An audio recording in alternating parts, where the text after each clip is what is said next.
Take a moment to think about the jobs you've had. What did you like about them? What did you not like? Did they pay enough? Were they too stressful? Did you spend too much time indoors or on your feet? Were the hours long? Was the job safe?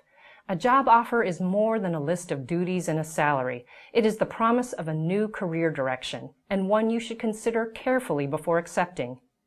People should also consider some of the ramifications of accepting an offer.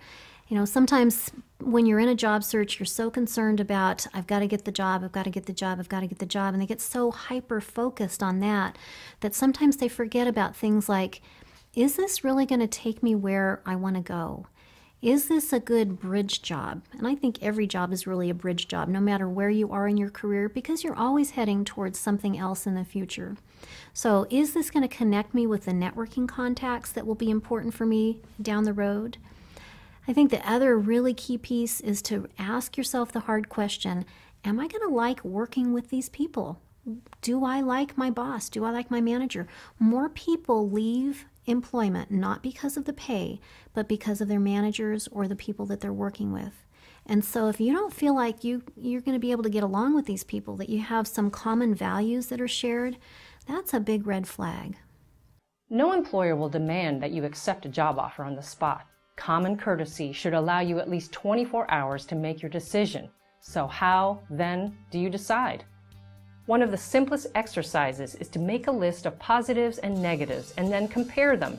Examples of positives might be a better salary, better benefits, a more prestigious title, a more stable company, opportunity for advancement, or a shorter commute. You might get a chance to work with people more or work in a more positive environment. It might provide less stress, or it could offer new challenges. Of course, it might go the other way. The job might have more stress, less pay, or a longer commute. You will have to decide if the positives outweigh the negatives.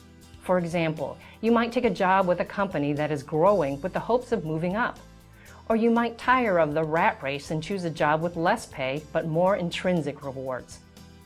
The choice is yours, of course, but you shouldn't make it alone. Be sure to discuss your decision with those it will affect most, namely family members and others close to you. And there is the very powerful fact that this is the job you have been offered. There may be a better one out there, but it hasn't been offered to you yet. Remember that your career is in your hands, and it is made up of dozens of opportunities and experiences. Accepting one offer doesn't mean that a better one won't come along eventually, although you will probably have to go through this process all over again to get it. Let's take a moment to review what you've learned in this video. The interview process can be broken into 7 phases. In each of those phases, your overall goal is to convince the employer that you are the right person for the job. To do so, you need to be prepared from the start by researching the company and dressing the part. You need to act professionally at all times and make a positive first impression. You need to be ready to answer difficult questions and use the interview as a platform to emphasize your unique skills and talents. You need to close the interview properly and make a lasting impression on the employer by following up afterward. Finally, you need to consider carefully any job offers you get, negotiating for the compensation you think you deserve so that you get a job that you are happy with. Sound easy enough? It really can be that simple when you take it in steps and prepare in advance. In the next video, we take a closer look at the interview itself, showing you how to answer the tough interview questions that you are bound to face. By applying what you've already learned about the interview process to the skills for answering the most common questions, you will have all the tools you need to sail through your next interview and get the job you really want.